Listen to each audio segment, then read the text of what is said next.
Hey guys, this is a tutorial video of our multifunctional live streaming switcher NeoLIVE R5PRO Series. First, let's take a look at the operational panel. We can see here it has a built-in 5.5-inch screen. Okay, let's start from here. These three knobs controls the volume. This one controls the PDM audio volume, and we can see just short press it, it's mute, and again press it, it's on mute. And this one controls the audio delay. This one controls the audio monitoring volume. This PTZ button controls the PTZ cameras. Just press it.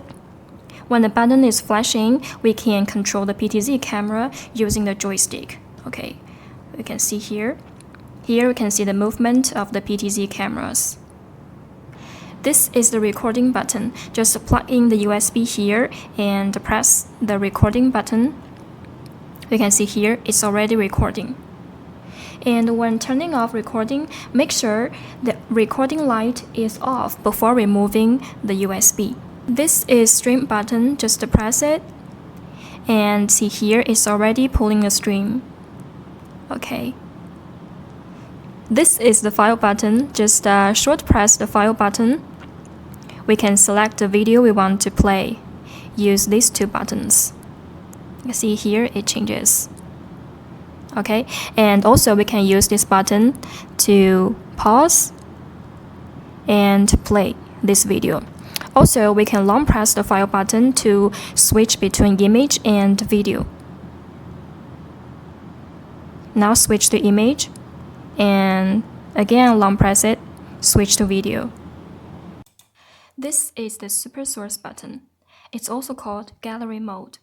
Short press it, the screens are being displayed.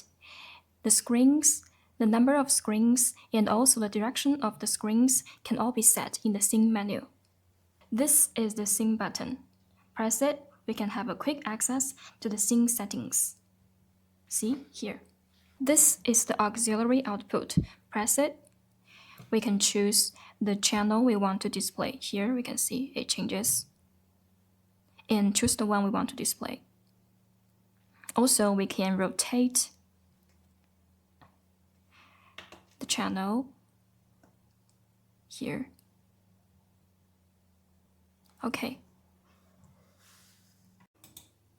This is MV button. It's used for switching back to multi-view output. This section is for setting PIP layers. Our NeoLIVE R5PRO S supports 2 PIP layers. Press preview. We can see one PIP layer is already added. And then we can press set. When the button is flashing, we can adjust the position and the size of the PIP. This one is the same. This section is key buttons. We can quickly turn on the disk, luma key, and chroma key. This one is screenshot. Press it to take a screenshot of the PGM screen. This is still button. Short press it to freeze the whole screen. Short press the button to add the logo. And we can use the joystick to change the position and also the size of the logo. Also, we can use these two buttons to choose the logos we want to display. See here, it's already changed. And the same is with logo 2. Also, we can change the positions and the sizes and also the logo we want to display. This button is for setting transition effects. We can short press it and choose one effect we want, for example, this one, and then use the T-bar to realize the transition effect. See? Here. This button is used for switching the whole screen from horizontal to vertical, and vice versa. This is graphics. Short press it. We can switch the background image to PST or PGM. This is preview button.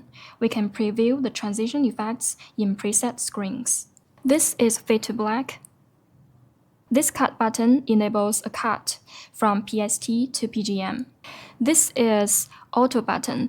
It enables a transition effect from PST to PGM, like this. This is the power switch.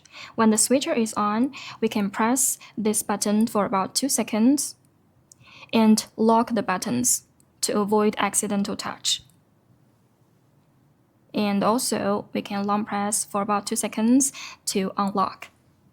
And on the bottom, there are 4 input channels and the 5th channel pulling stream.